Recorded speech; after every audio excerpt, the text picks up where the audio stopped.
अगर हमारे राम होंगे ना तो जहर भी अमृत हो जाएगा। प्याला हाथ में लिया, हंसते हंसते पान कर गए।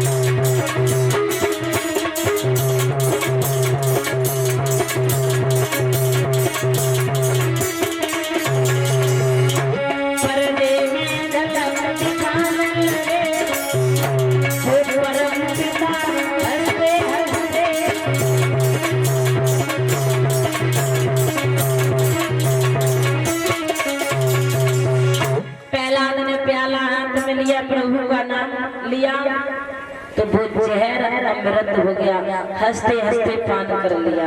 प्रहलाद नहीं मरे। हिरण्यकश्यप ने देखा प्रहलाद नहीं मरा। क्या किया है उसने?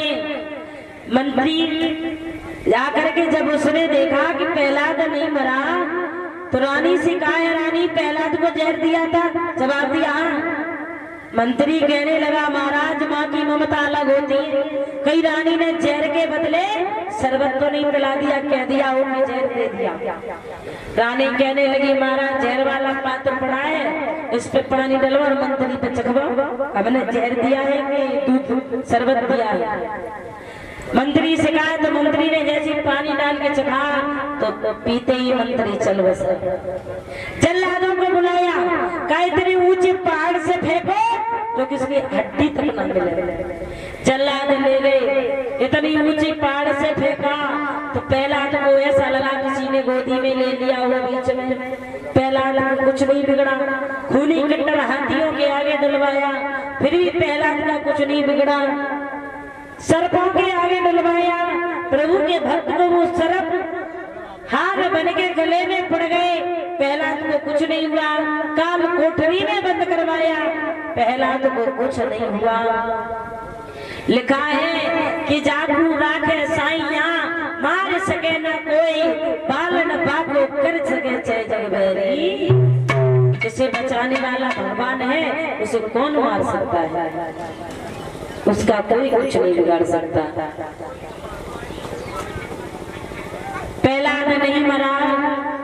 हिरण्यकश्यप ने गरम तेल कढ़ाई में करवाया। खोलता हुआ तेल प्रहलाद से कहा कि इस कढ़ाई में कूद। तो भगवान का ध्यान रखा तो भगवान एक चींटी के रूप में आ गए। उस कढ़ाई में चींटी के रूप में आ गए। प्रहलाद सोचने लगे, जब इस चींटी का कुछ नहीं बिगड़ा तो मेरा क्या बिगड़ जाएगा। कूद गए तेल में, गरम तेल में प्रहलाद कूद गए, कुछ नहीं बिगड़ा। अब तो हिरण्यकश्यप जो है बड़ा ही हैरान है,